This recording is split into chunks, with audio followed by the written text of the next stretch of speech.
Hello and welcome to our preview of Moonee Valley on Friday night, the launch of the night racing season. It's Thursday we're recording our preview here, and we've ventured inside. Steve Moran from Best Bets is with me. A little bit wet outside.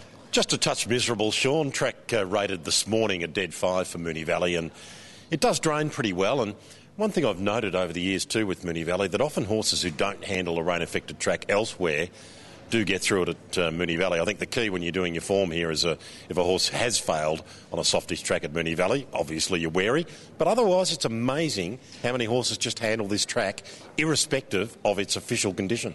It's a great way to start the night racing season to a Group 1, away with a bang. Most people suggesting a showdown here between two horses, the youngster in Sepoy and the established glamour girl in More Joyous. How do you see it?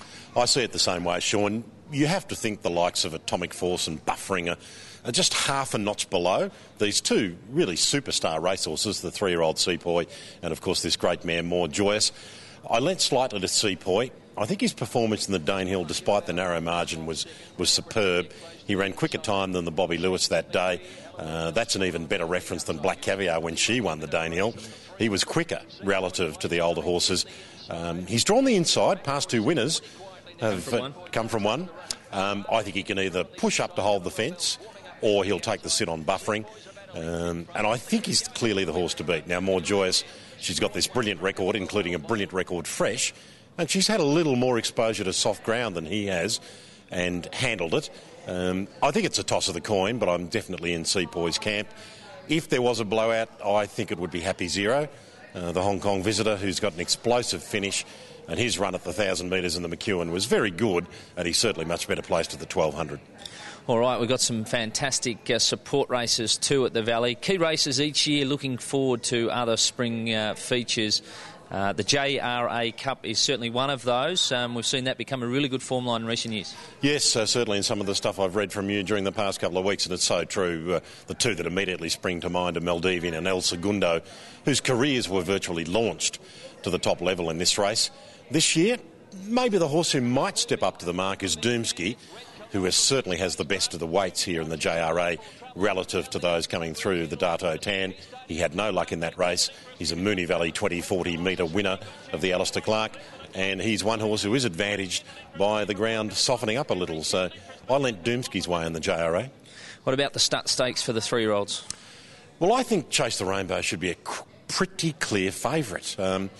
I've been a little bemused in early fixed odds markets. Most operators have him around the sort of 270, 280 mark. I think that's almost pinching money. I think he's a seriously good 3-year-old. We've seen the form hold up from his win, his second placing at Flemington. Of course, when he rattled off those amazing sectionals, home in 32 and change.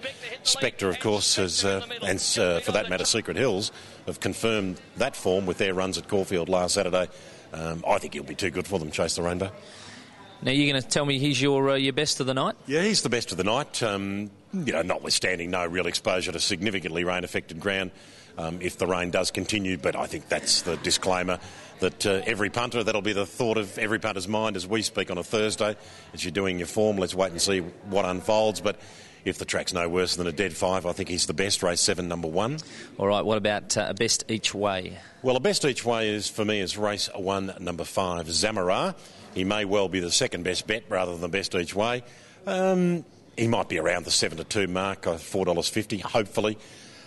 Stretching Hallowell Bell on debut, a terrific performance.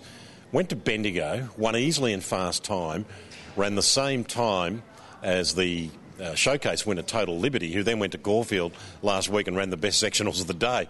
I think this is a promising horse, Zamora, and I think he'll come to Moonee Valley and win. We'll get the money early then. What about a roughie? A roughie, I think we can find probably a 33, 40-1 chance. We like those. In Jet Even, race 4, number 9, who's first up, did run second to Sepoy in that much-discussed recent Cranbourne trial. I think he's best suited when he draws wide, this horse. He's got a terrific record for Jordan Mannion. Very good record at Moonee Valley. Capable, good, dead, slow.